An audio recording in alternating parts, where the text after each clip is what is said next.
can take the other one. Sir, there are 26 people from media today, and with your permission, we can commence the question and answer. I'll request Mr. Laltendu from The Hindu to ask his question. Thank you very much, Puneet sir, Governor sir, good afternoon, and everybody good afternoon. Sir, my question is about the trade war. You already made a reference in your statement about the noisy trade war that is happening. It started with reciprocal tariff, then retaliatory tariff, then again counter-retaliatory tariff. I could call it a revenge tariff. So whether we should be worried about or not, and what is your assessment of the situation, sir? Thank you. I think this question, we fairly covered in my statement as to what its impact really is going to be globally as well as for the Indian economy. Globally, you are aware that most of the forecasts now for the GDP growth rate for the global growth rate have come down, by at least 20 to 30 basis points, not only for this year, even, for next year. And similarly, inflation, there is mixed response globally for inflation, especially for US, it's projected forecast to go up because of the tariffs that they will be imposing. For other countries, the impact would be different, depending on the situation that they are in. For India, we have given, our assessment. As you can see, the growth rate we have reduced by 20 basis points this year, primarily arising out of the uncertainties, the various channels through which this moves are also, I elaborated in detail in my statement.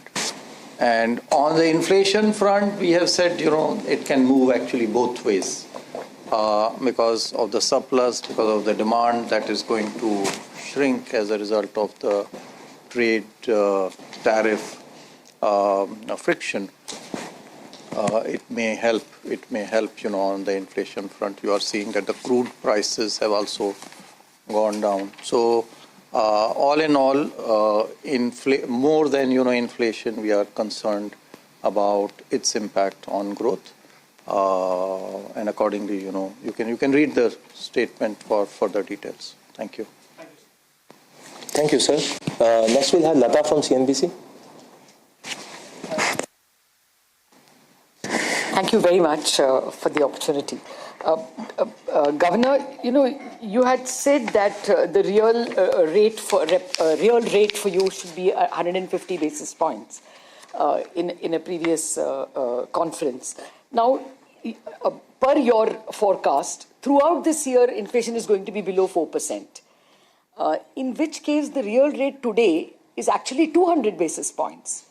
So, do you think there is a chance for a double rate cut should have been already, like a 50 basis? Because we're very far away from that 150 real rate. We are at 200.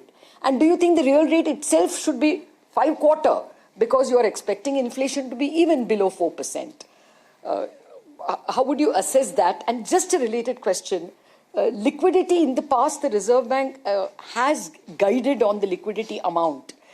That helps transmission, basically. They have said that we want liquidity to be 1 to 1.5% of NDTL or negative 1 to 1.5% of NDTL. Would you want to give the bankers some comfort zone like that? My liquidity threshold is 2 lakh crore or some percentage of deposits so that transmission happens.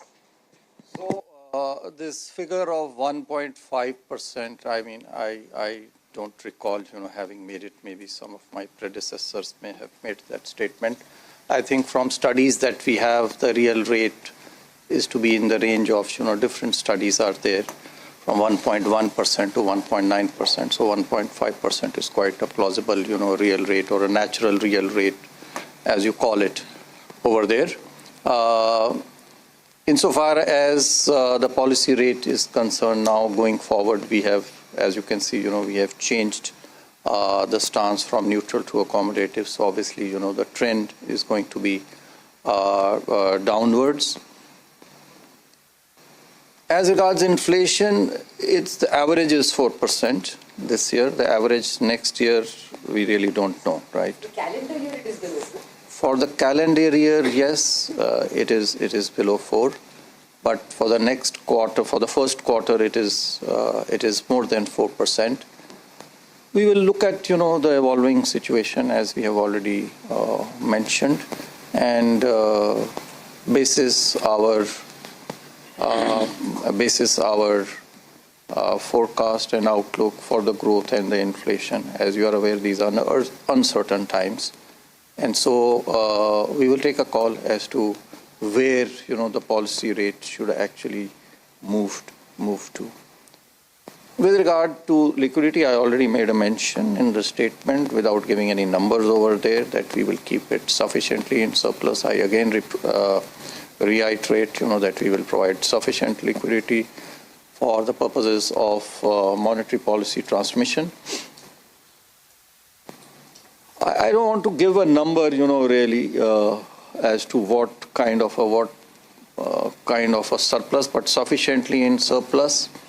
And you mentioned, linking it to NDTL. Well, yes, that is the kind of number, about 1% or so in the surplus range. Now that, we are on the easing cycle, that is the kind of, number that we will be looking at. And we'll keep it sufficiently, surplus. The aim really is to look at the policy rate. So if we are able to transmit it, to the overnight rate, hopefully it will then transfer to the other short-term, medium-term, and the long-term interest rates. Transmission, you are aware, it takes a little while. It's not over. It will not happen, immediately. We have seen it in the past, that transmission, when we increased it by the repo rate by 250 basis points, it took 6 to 9 months at least, for the interest rates to decrease in response to the policy repo rate decrease. And they also, did not decrease to a corresponding amount. The decrease was about 204 basis points only, as against the 250 basis points increase in the repo rate. So we are watchful. We will provide sufficient liquidity to the system so that this transmission of the policy rate into the interest rate happens quickly. Thank you. Thank you, sir. Moving on to Mr. Vishwanath from NDTV Profit. Thank you for the opportunity, Governor. I must say, happy to be back in this room. It's looking a little better now. I wanted to ask you, since you mentioned transmission, I just wanted to get a view that there was a view from the RBI, or at least reports suggested that there was a view from the RBI that credit deposit ratios at banks were, private banks were way too high, and that they needed to come down. Now that we are talking about transmission, eventually, obviously, that will have to translate to higher lending.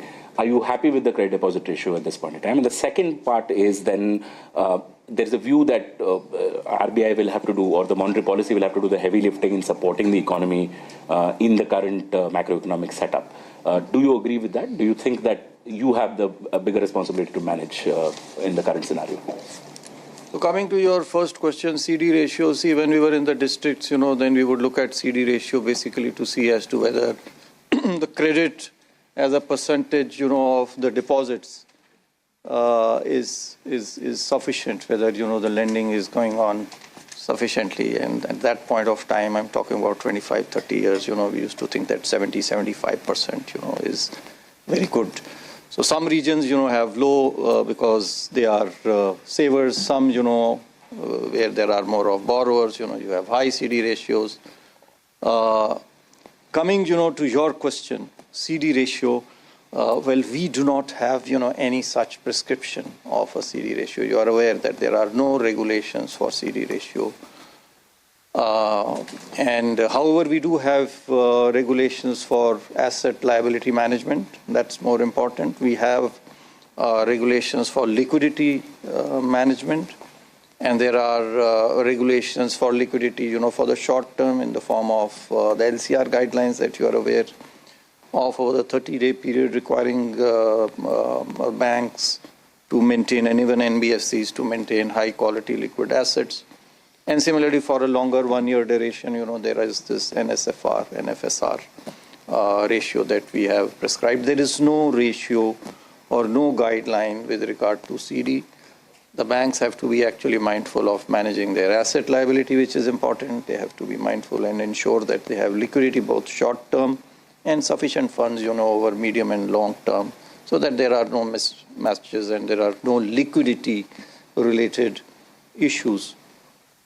So they can look at, their own assets, liabilities, and make a business plan according to them. We do not have any prescription for CD ratio. It is for the banks to decide. Your second question, it's a joint effort. Who does more of the heavy lifting, etc. It's a joint effort. The government has done its bit, I think, in the budget that you saw recently. A large number of measures, whether it is in terms of the increased capex, whether it is in terms of the tax rebates on the personal income tax side. And we will also, we have reduced repo rates. We have changed the stance going forward, which means that the direction of the policy repo rate is downwards. Where it will reach, Lata, of course, asked that question. We really don't know. I'm Sanjay, but I'm not Sanjay of Mahabharat. To be able to, foresee that far, I do not have that that divine vision, that he had. But we will jointly, try to manage the growth and the inflation dynamic in our country. Thank you sir. अब मैं ET स्वदेश के अनुराग शाह को आमंत्रित करता हूं. नमस्ते sir. Sir, जो पर्सनल लोन पे आरबीआई की चिंता थी, अब उस किस तरह का रुख है? क्योंकि हमने FY25 में देखा है कि सबसे बड़ा सेगमेंट जो है पर्सनल लोन का रहा है. तो अब जिस तरह से सर पर्सनल लोन के अंदर ही टेक्नोलॉजी बदल रही है और अलग अलग सेगमेंट भी उभर के बाहर आ रहे हैं, जिसमें हमने देखा है कि जो आम लोग हैं उसमें हिस्सा ले रहे हैं, जैसे हेल्थ केयर हो गया, इंश्योरेंस प्रीमियम वगैरह भी पर्सनल लोन के हिस्से में आ रहा है और वहाँ पे बड़ी अमाउंट पे ब्याज भी वसूला जा रहा है. तो क्या जो आज को लेंडिंग से जुड़ा हुआ जो आपने ऐलान किया है वहाँ पर राहत देते हुए उस संदर्भ में है, या फिर एक अलग सेगमेंट बनाया जा सकता है जहाँ पर जो जरूरी चीज़ों से जुड़ा हुआ लोन लोग लेते हैं उन्हें राहत दी जा सके? और सर दूसरा छोटा सा सवाल होगा सर, जो आरबीआई का पहले रुख था कि जो बैंकों की सब्सिडरी है, इंश्योरेंस सब्सिडरी, वहाँ पे 20% तक ही आप हिस्सा अलाउ कर रहे थे, लेकिन हमने पिछले 3-4 महीने में देखा है एक बैंक को 26% तक 2 कंपनियों में अलाउ किया है. अभी एक बैंक ने 30% तक भी हिस्सा खरीदा है. तो क्या रुख थोड़ा बदला है? आपका पहला प्रश्न की चिंता है तो चिंता नहीं है, कोई चिंता नहीं है. There is no worry. जो है हमारा जो सिस्टम है वो काफ़ी अच्छा सुदृढ़ है और काफ़ी मजबूत है. चाहे वो टोटल आप बैंकिंग सेक्टर, एनबीएफसी सेक्टर के बारे में बात करें या चाहे आप जो पर्सनल लोन के बारे में आपने बात की.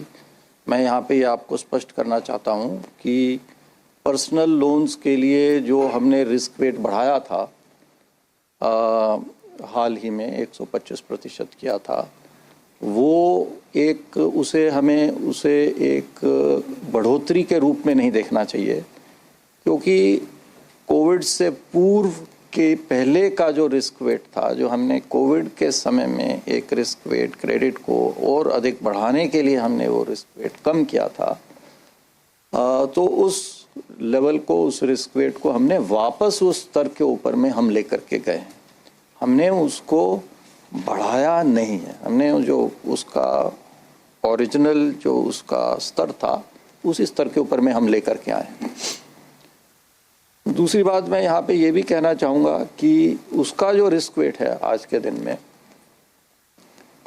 यदि जैसा कि कुछ लोग ऐसा मांग करते हैं कि इसको कम करना चाहिए, तो फिर उसी प्रकार से फिर जो दूसरे जो पर्सनल लोन है, क्योंकि जो हमने रिस्क वेट बढ़ाया वो बेसिकली जो अनसिक्योर्ड जो पर्सनल लोन्स थे उनके लिए बढ़ाया 125%, जो वापस से पुराना स्तर किया. तो फिर आप तो ये बात तो मानेंगे कि जो सिक्योर्ड लोन है और जो एक अनसिक्योर्ड लोन है उसमें रिस्क वेट में कुछ फ़र्क तो रहना चाहिए. तो वो फ़र्क जो पहले 25% था उसको हमने वापस से हम लाए हैं. कोई चिंता का कोई, लेकिन आज के दिन में हमारे लिए इसमें कोई विषय नहीं है. दूसरा आपने जो प्रश्न किया कि इंश्योरेंस कंपनीज के लिए कुछ बैंक्स का जो उसके अंदर निवेश है उसके प्रतिशत को हमने शायद बढ़ाया है। जहाँ तक मेरी जानकारी है इसमें कोई बढ़ोतरी नहीं हुई है। पहले भी कोई प्रतिशत इसके अंदर में निश्चित नहीं था, आज के दिन में कोई प्रतिशत निश्चित इसके लिए नहीं है और इसमें कोई बदलाव हमने नहीं किया है। Banks, NBFCs, banks, insurance companies में निवेश कर सकते हैं, वो 51% या उससे अधिक भी निवेश कर सकते हैं और उससे कम भी निवेश जैसा 30% आपने कहा वहाँ पे भी कर सकते हैं। कुछ इसके अंदर में बदलाव हम लोग ज़रूर हमने पहले उसके लिए हमने ड्राफ्ट रेगुलेशंस हमने पब्लिश किए हुए हैं, उसमें भी इस संदर्भ में कोई बदलाव प्रस्तावित नहीं है। ओवरऑल क्या किस प्रकार से स्वरूप होना चाहिए, किस प्रकार से बैंक्स अन्य सब्सिडरीज में और कंपनीज में निवेश कर सकते हैं उसके बारे में हम शीघ्र ही उचित निर्णय लेंगे। धन्यवाद sir. Next will be Mr. Mayur Shetty from the Times of India. Thank you, sir.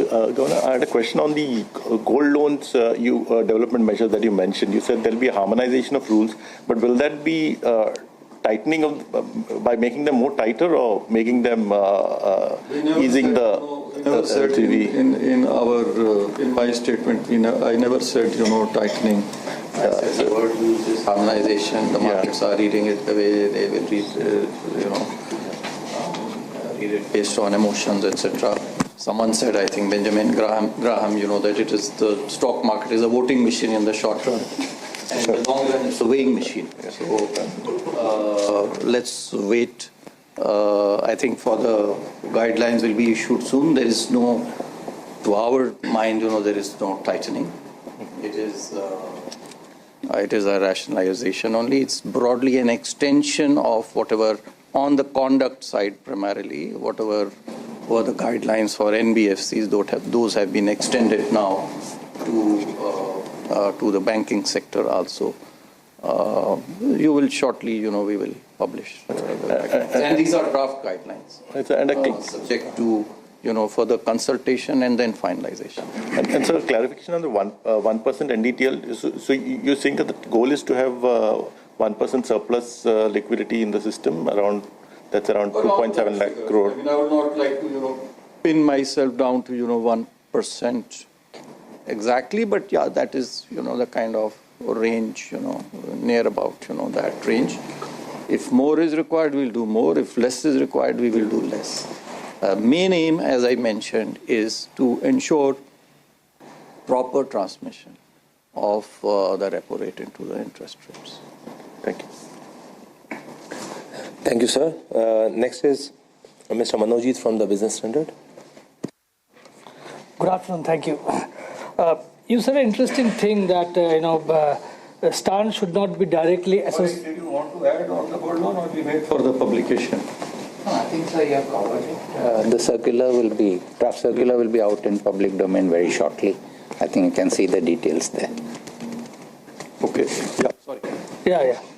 RBI said this earlier, but not in as many words, that the stance should not be directly associated with liquidity conditions. If I understand correctly, you are aiming to have a surplus liquidity of around 1% of NDTL. So what does you mean by this? I'm aware that the liquidity framework is being revised now. Can you throw some light? What are the considerations for the revised liquidity framework? Let's wait. See, right now under the liquidity framework, we are primarily looking at the overnight rate in the money market, and so whether it should continue to remain the same for the purposes of the transmission of policy. Repo rate, whether it should be that we should be targeting, or we should be targeting something else.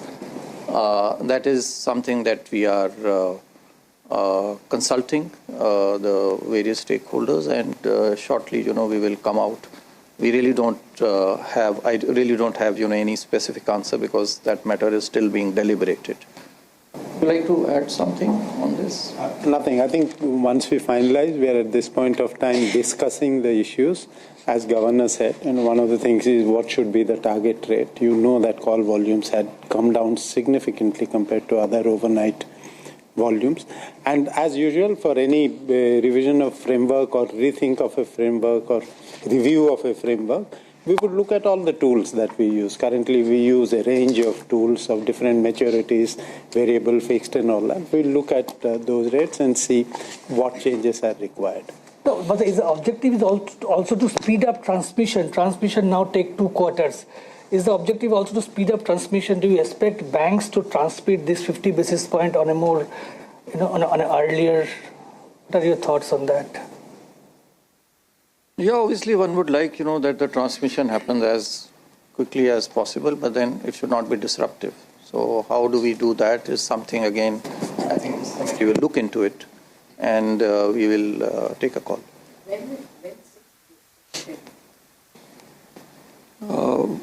Early, I will not be able to give a date because I have not reviewed it with my team, but we are looking to do it, as early as possible. Thank you, sir. Next, we'll have Ms. Swati from Reuters. Thanks a lot, sir. So since tariffs have been the theme and something that was largely discussed, so just wanted to understand, China would most likely use, yuan depreciation as a tool, to get back at the US in the tariff war now. We've also seen, FPI outflows from India in April. We could see the balance of surplus being negative. What would the RBI's currency management strategy be? Because the rupee would definitely be impacted by what happens to the yuan going ahead. And in the same way, so when we've seen previous periods of crisis like the GFC, COVID, etc., we saw a lot more collaboration and coordination between global central banks. Is that something that is happening even now? Is there an effort being done on that? Thank you. My understanding is, that the impact of these tariffs on India vis-a-vis some of the other countries, you mentioned China and some of the smaller countries, is much less.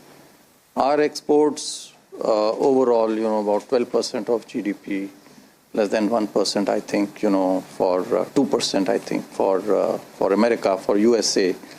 You compare it with some other countries, even China. China is about 19%. Germany is 37% exports overall, and even EU, is 30% plus. So and smaller countries, have in about 80%. I'm not talking about those countries, Vietnam, Taiwan, etc.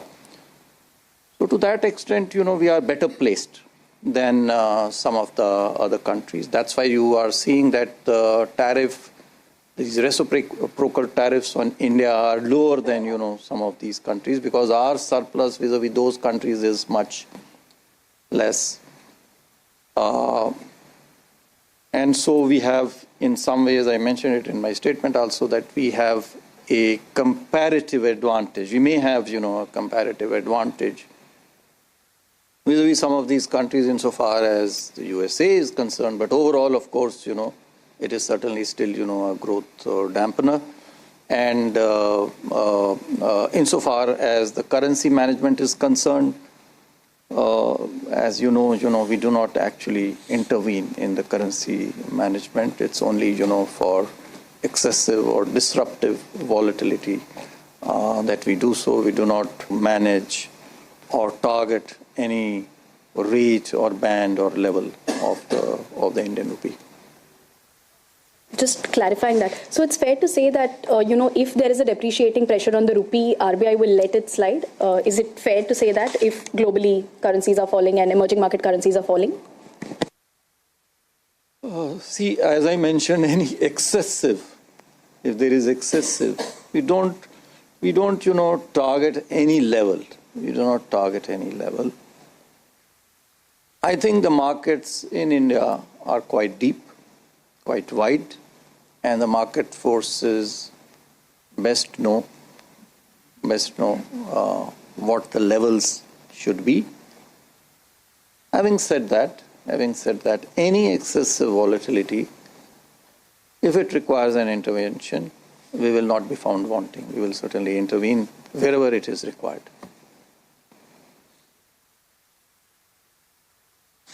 Thank you, sir. I'll request everybody to stick to one question only, so that everybody gets a chance to ask.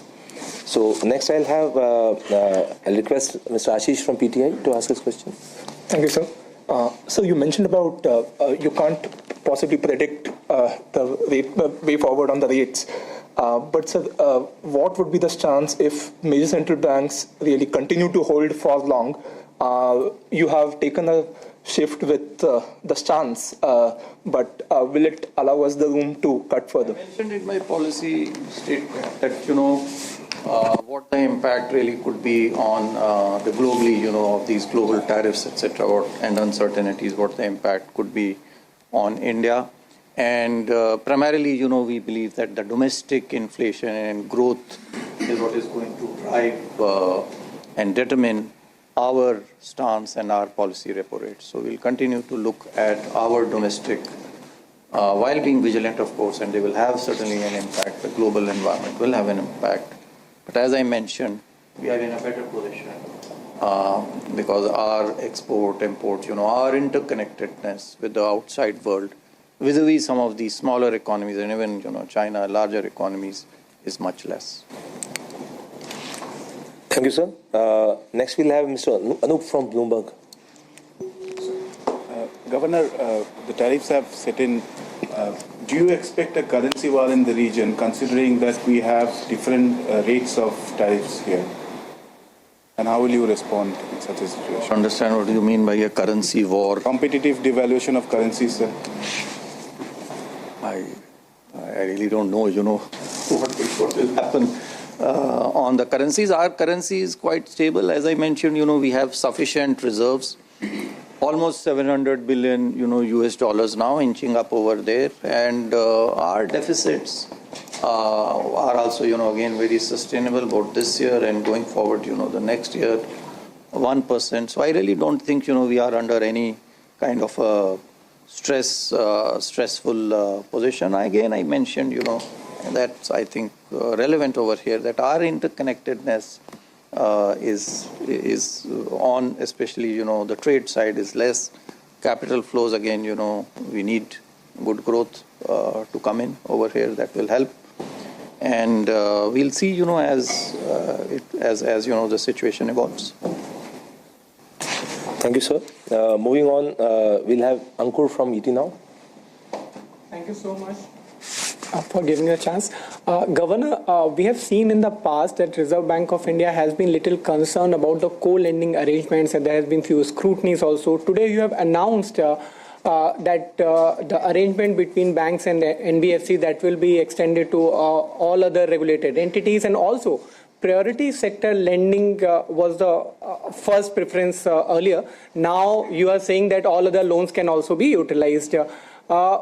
Is there a shift of stance of Reserve Bank of India on these norms, both priority sector lending, because I saw that there were norms which were revised where thresholds were increased earlier in PSL norms, and now this arrangement between banks and other entities in co-lending? I don't understand, the shift that you are talking about. I'll request the DG to come in case there is a shift. But I believe that the co-lending arrangement has actually helped in the priority sector lending, because it was restricted to priority sector lending, and now what we are doing is expanding it to the other segments outside the priority sector lending as well. Moreover, we are expanding it. Right now it was, only REs, only, the banks and the NBFCs which could enter into this arrangement. Now 2 banks together can also enter into this arrangement. The benefit, basically of co-lending is that on the one hand, you get benefit, the borrowers, get benefit of lower interest rates, because the banks have funds at lower rates. And what they don't have in reach is compensated, is provided by the NBFCs. So it's a win-win, primarily for the banks and NBFCs. So we are expanding it. You want to add something on the co-lending? Has there been a change in our staff? I thought, we have been... Nothing much, sir. I don't think there has been any change in the stance. It is essentially, as you said, we are expanding the participants by extending this to all regulated entities. And we are also seeking to extend the coverage beyond the PSL, and also a bit of harmonization in terms of when more players come and more segments open up, there has got to be more clear guidelines. So the guidelines will be soon out, and we will take again the feedback, and in case if it requires to be fine-tuned, we will do. But it has been a beneficial arrangement for the market. While the AUM is not yet significant, probably by broad-basing the participants and the segments, we expect this to pick up. So it will be, the guidelines will be more facilitative in terms of ensuring that the borrower ultimately gets the benefit of someone who has a cost advantage, someone who has a reach. The benefit of both should reach the ultimate end consumer. That's our intent. Thank you, sirs. अब मैं जी business से एकता सूरी को आमंत्रित करूंगा कि वो अपना प्रश्न पूछें. Good afternoon sir. सर आपने हाल ही में बहुत बार ये एक दो बार जगह आपने ये बोला कि KYC जो है वो कस्टमर्स के लिए ईज आउट प्रोसेस होना चाहिए, बार बार उन्हें फ़ोन नहीं आना चाहिए. तो इसको लेकर सर क्या हम एक्सपेक्ट कर सकते हैं, क्योंकि CKYC में बहुत सी इनडिस्क्रिपेंसीज हैं, बहुत सा रेपिटेशन है, डेटा पुराना है, और दूसरा ये कि बैंक्स में ट्रस्ट होने के लिए अब फ्रॉड, डिजिटल फ्रॉड्स बहुत ज़्यादा बढ़ रहे हैं, लेकिन कस्टमर्स आज भी जब बैंक में जाते हैं एक जेन्युइन फ्रॉड को लेकर भी, तो भी पैसा वापस मिलने में बहुत दिक्कत आती है. तो वहाँ क्या कोई स्टांस जो है कड़े हो सकते हैं, म्यूल हंटर जो है वो मदद कर रहा है, या फिर IC4 के साथ अगर APIs बैंक अपने इंटीग्रेट कर रहे हैं उस प्रोसेस में कुछ तेज़ी आ रही है, तो यहाँ हम क्या देख सकते हैं जो कस्टमर के लिए और ईजी हो बैंकिंग करना और ट्रस्ट वर्दी हो, कुछ विश्वास बढ़े? KYC हमारे लिए एक निश्चित रूप से हमारे लिए प्राथमिकता है कि किस प्रकार से हम KYC की जो पूरी प्रक्रिया है उसको हम सस्ता बनाएं एक और दूसरी ओर जो है उसको हम सुगम बनाएं. सरल, सुगम और सस्ता किस प्रकार से बना सकते हैं, ये हमारी एक प्राथमिकता है. और इसके लिए हमें बैंक्स और जो सरसाए है, जो CKYCR जिसका आपने जिक्र किया, उसको मेंटेन करता है, उनके साथ में तालमेल बढ़ा करके इसको और अधिक सुगम करने की हमारे को निश्चित रूप से इसमें आवश्यकता है. इसके बारे में मैंने पहले भी कहा है, लेकिन ये उतना आसान कार्य नहीं है क्योंकि इतनी अधिक संख्या में हमारी रेगुलेटेड एंटिटीज़ हैं जो कि भिन्न भिन्न स्थानों के ऊपर में KYC कर रही हैं. तो किस प्रकार से ये एक यूनिफाइड डेटाबेस हो जिसके अंदर में एक व्यक्ति का, यदि कोई भी रेगुलेटेड एंटिटी चाहे किसी भी नियामक आयोग, किसी भी रेगुलेटर के अंतर्गत आती हो, उसका यदि KYC हो जाता है तो पुनः दूसरे रेगुलेटेड एंटिटी को उसको KYC करने की आवश्यकता नहीं पड़े. CKYC सरसाई CKYCR को अपग्रेड कर रहा है. CKYCR 2.0 के लिए उसने कदम उठाए हैं. 100 करोड़ के करीब अभी उसके अंदर उनके पास में रिकॉर्ड्स हैं, तो ये काफ़ी अच्छी संख्या उनके पास में ऑलरेडी हो चुकी है जिसको हम आगे इसको हम लीवरेज कर सकते हैं. क्वालिटी के इश्यूज जैसे आपने बताया हैं उसको हमारे को इम्प्रूव करना पड़ेगा, लेकिन हमारा यही प्रयास रहेगा कि किस प्रकार से ऑलरेडी भारत सरकार ने अब ये निर्देश दिए हैं, एक नियम बनाया है उन्होंने, और हमने भी अपने निर्देश सभी रेगुलेटेड एंटिटीज़ को दिए हैं कि उसकी पालना की जाए कि KYC करने से पूर्व CKYCR को पहले वो चेक करें, वो देखें कि CKYCR में यदि डॉक्यूमेंट्स ऑलरेडी मौजूद हैं, KYC अगर ऑलरेडी पहले से हुआ है तो उसको पुनः KYC डॉक्यूमेंट्स न लेने पड़े. तो ये निर्देशों की, नियमों की पालना होने में निश्चित रूप से थोड़ा समय लगता है क्योंकि बैंक को अपना सिस्टम में बदलाव करना पड़ेगा, उनके IT सिस्टम में बदलाव करना, तो उसको वो बदलाव की प्रक्रिया जारी है. क्योंकि ये हमारी प्राथमिकता है, भारत सरकार की प्राथमिकता है, मुझे ये विश्वास है कि निश्चित रूप से आने वाले समय में KYC और अधिक सुगम, सरल, सस्ता होगा. फ्रॉड के लिए हमने विभिन्न कदम उठाए हैं. मैं निवेदन करूंगा अगर आप अनुमति दें अंग्रेजी में. Yes, और हिंदी में मिस्टर स्वामीनाथन को कि वो जो है आपको विस्तार से इसके बारे में कि फ्रॉड के लिए हमने क्या क्या, म्यूल हंटर की क्या स्थिति है, I'll request DG स्वामीनाथन हमने म्यूल हंटर की क्या हमारी आगे के लिए एक साल में हम कहाँ तक म्यूल हंटर में कहाँ पहुँचना चाहते हैं, कहाँ पे हम आज के दिन में आपने म्यूल हंटर का कई सारे प्रश्न आपने एक साथ पूछ लिए तो ये कई सारे प्रश्नों का जवाब देने के लिए let me get my team in. Just to sum up on the responses, basically digital frauds has been a major concern for all of us. And we have been working to ensure that the fraud risk management and the proactive risk management systems that are operational at the bank level are improvised so that frauds can be prevented. Well, of course, you also mentioned about if it occurs, what should be the compensation. There are limiting liability guidelines that are already in place. What we also have to bear in mind is that such money moves very fast and it doesn't remain in the control of the regulated entities oftentimes. But wherever possible, they are being impounded and being refunded, while success rates depends on how quickly the complaint is lodged and how quickly it is acted upon. You also mentioned about I4C integration. Today we have all the banks have very actively, proactively integrated with the I4C system, and all the banks have also been mandated to have a 24/7 helpline and dedicated officials who will handle these calls so that any point in time the action is taken very quickly. Golden hour is what believed in the medical system. The same thing is what we believe in digital frauds as well. We should adopt. The third is in terms of Mule Hunter. The pilots have been extremely successful. The results that are coming out in terms of having the whole system level data, the fraud prevention system in the banks work on their own bank data, while the Mule Hunter facilitates system level data. The pilots that we have done with large banks have been highly successful. The outcomes are almost near real time, and the models have proved to be effective. But these are AI/ML based models. They need time to learn. They need more data to digest and then become more successful. So we will take this pilot into production as quickly as possible.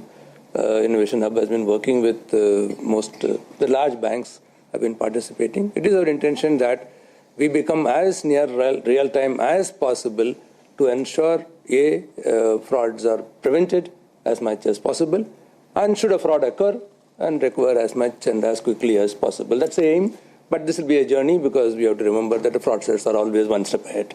So we are invariably on a catch-up game, but we will probably catch up better. Dhanyavad sir, thank you sir. Next we'll have Gopika from the Mint. Thank you, sir. Good afternoon, Governor. Since the time you took charge, we've seen three crises at three different institutions, one at a private sector bank, a new cooperative bank, and a housing finance company. What are the key, these three crises have happened under RBI's nose over a long period of time. What is RBI's learnings from this? And secondly, in the private sector bank, IndusInd Bank per se, RBI would have received the internal review report. Are there any concerns that we have to be worried about? And the management has been allowed to continue. So could you tell us your views on this? Individual entities, you are aware, we don't get into, the specifics of the individual entities. At a system level, I would say that, and I mentioned this even in my statement, whether it is the cooperative banks, whether it is the NBFCs or the scheduled commercial banks, etc.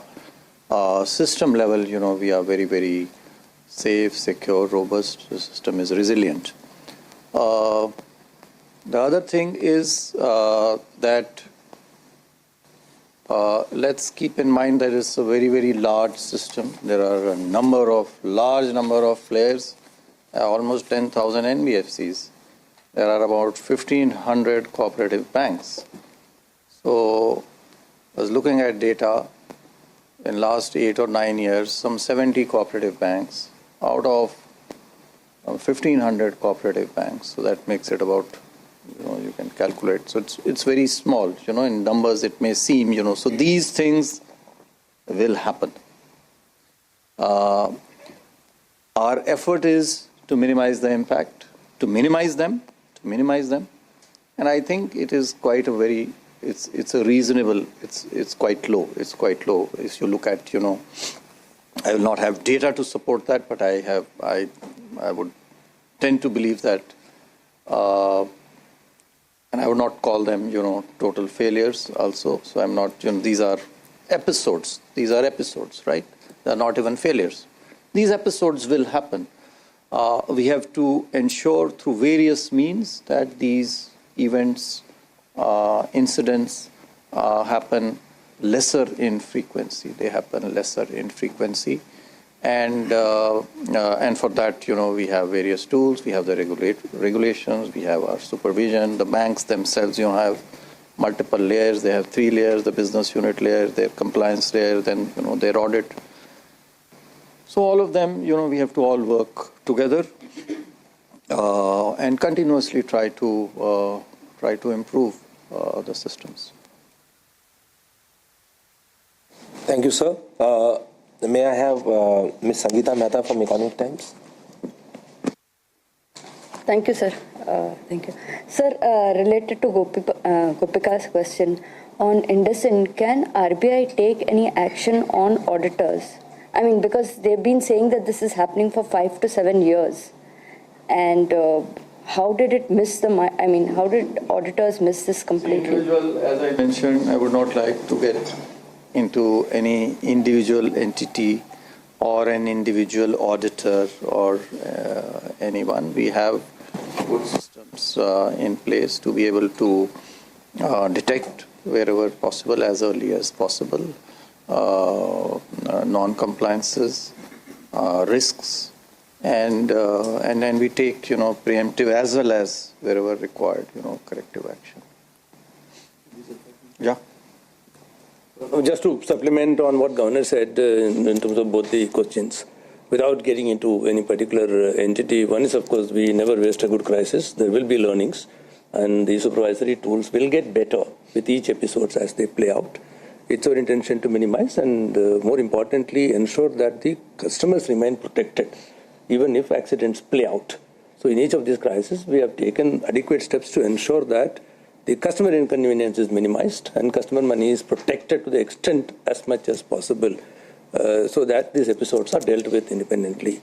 Coming to your question, essentially whenever such failures happen, it is part, while of course we take risk mitigants in terms of protecting the customers, on the other side we also direct the boards to ensure that proper forensic and accountability studies are held, and then whomsoever is accountable, whether they are internal, external or service providers, all of them will get covered in that, and actions will play out, and it will take its due course in terms of if there were any lapses, and they will be dealt with appropriately.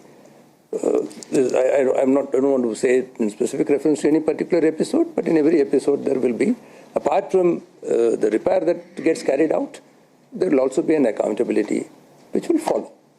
So we'll wait for that outcome. We don't need to speculate about that here. That will be. Is it forensic and one more report?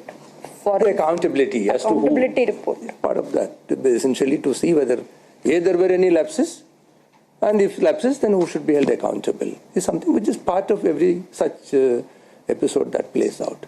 We are more concerned in terms of ensuring that the rectification is done as expeditiously as possible, and then there is no loss or inconvenience to the customers. These are our priorities essentially. That's something which we deal with on priority, then deal with fixing people. Thank you, sir.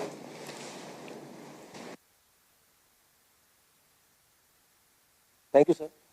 Sir, with your kind permission, last 4 questions. Yes. Thank you, sir. Towards the right, sir, we'll have Mr. Piyush from Hindu Business Line. Oh, sorry, towards the left. Yeah. Good afternoon, Governor, DGs. Thanks for it, sir. Sir, on gold loan, essentially, NBFCs have LTV of around 70 to 80%, and banks have around 60 to 70%. So when you say you will harmonize the norms, will you bring that to a common level? Separately, sir, you spoke about failures of the relative lesser number of failures of banks. In terms of NICB, you've given some relaxation as well. But have you assessed, sir, what is the actually, the fraud that happened, the amount, and will you actually let the bank accept customers again? I mean, will you remove the restriction, or the impact is so severe that you may not be able to do so? Thanks. Also, sir, just a clarification, the accommodator stance, is it unanimous or there was a... I mentioned it in my statement that it is unanimous. There's no mention in the statement. So it was unanimous.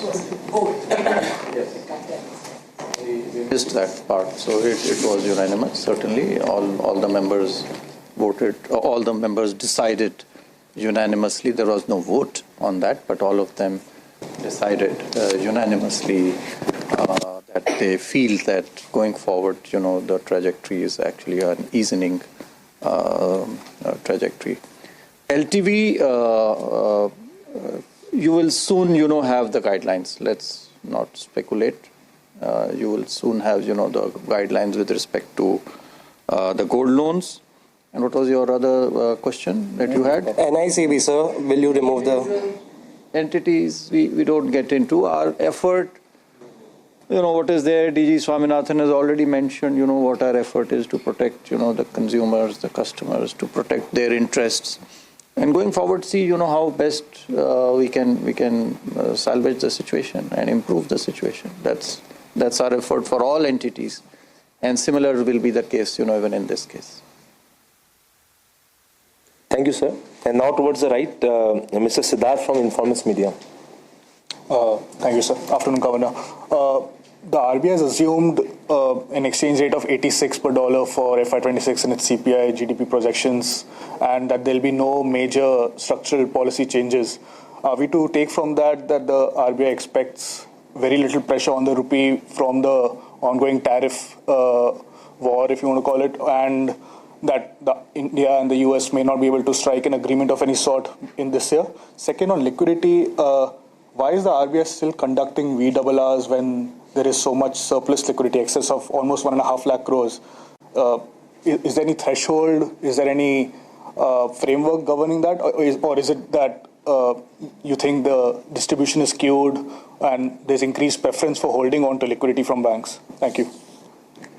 Your second question first. Liquidity, the VRR, actually, it is one particular entity or a bank may need, liquidity while the whole system is in surplus. Of course, we would like, that the banks amongst themselves lend and borrow so that, this VRR, and I think in my last statement also, I made a mention of this, so that we don't have to do this.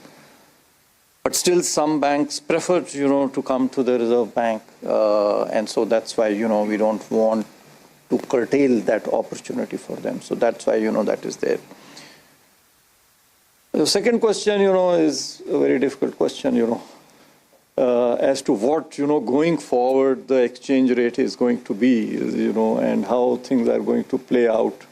I already mentioned, I really, we believe, that 80, so this is our baseline assumption, and we have said, that there are risks, on the both sides, and you have seen it. In the past 3-4 months also, rupee going, one end and then, going the other end. So you really don't know, how so uncertain that you really can't take a bet on what's going to happen in the near or in the, medium term. All right, so that was the top brass at the Reserve Bank of India addressing the media after that monetary policy press conference. Apart from the policy decision, which was reiterated with the rationing, behind it, some of the important comments coming in from the Reserve Bank of India is one on the gold loans. Now, while the RBI did not divulge too many details, it said the draft guidelines on gold loans will be issued very shortly, and to wait for that. What the governor made very clear is that the RBI did not say anywhere in his statement that they will look to tighten the gold loan rules. They merely said they will harmonize it. In the governor's words in the press conference, he said, let's wait for the guidelines, which will be issued soon. To our mind, there is no tightening of gold loan rules. There is a rationalization of rules. He also said the harmonization is largely on the conduct side only. And these are issues that the RBI has previously highlighted even in its September 30th circular. On co-lending, again, more positive commentary coming in from the RBI governor as well as the deputy governor, where they said the idea very much is to expand the ecosystem whereby more partnerships can happen between NBFCs and bank and NBFCs, not limited to priority sector loans, but to other loans as well. The idea is for the customers to benefit from the lower cost of borrowing that larger entities like banks have. So those are some of the additional comments coming in from the governor. Also on IndusInd Bank, RBI refused to speak about individual entities, but they did indicate that they are awaiting, the results of the audit. And generally speaking, if there were follies, they will be taken into account, actions will be taken,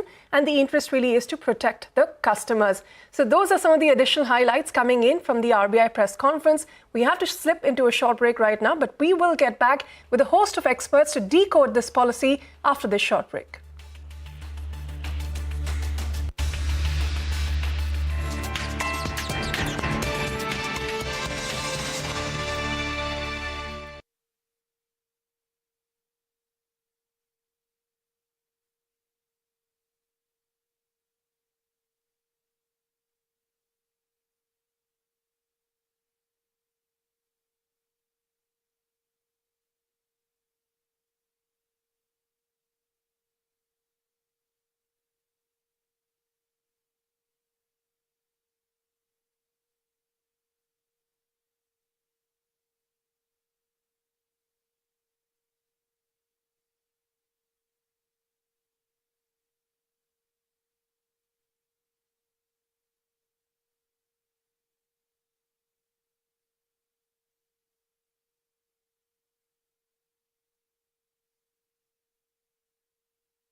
Welcome back. We continue our coverage of the RBI's monetary policy, and we have a whole host of experts joining in again to help us decode the findings from this policy. Umesh Revankar, Executive VC, Shriram Finance; Neeraj Gambhir, Group Executive and Head of Treasury, Markets and Wholesale Banking Products at Axis Bank; Pranjal Bhandari, Chief India Economist at HSBC; and we also have Ashish Vaidya, the MD and Head of Treasury and Markets at DBS Bank of India, India with us. Gentlemen, Pranjal, thank you very much for your time here.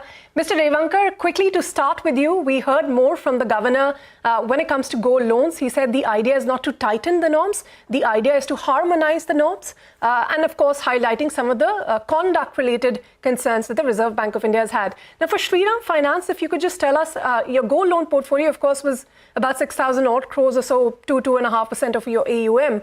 What sort of changes are you expecting here, reading from what the governor has said?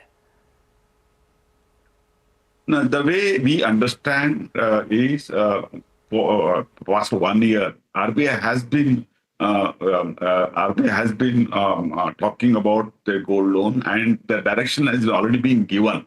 So I think the direction is already in the, everyone knows about the direction given by the RBI and is open. I don't really think there is significant, there will be a significant difference in what RBI has been talking for nearly 1 year and the new guidelines. It will be more to support and to encourage gold loan by the formal segment, because if you understand well, there is a large informal segment that has been involved in gold loan financing, and more and more formalizing is only going to help the borrower and to regulate the overall activity. So I think RBI is going to become more supportive of the formal segment, extending the gold loan with the banks and NBFC put together. And Mr. Revankar, a quick word on the co-lending pact, which has now been extended to all regulated entities, which includes now NBFC to NBFCs and beyond just the priority sector. What sort of partnerships did you already have in space? How much additional credit do you think this could unlock? Because the AUM for co-lending isn't that large for the industry yet.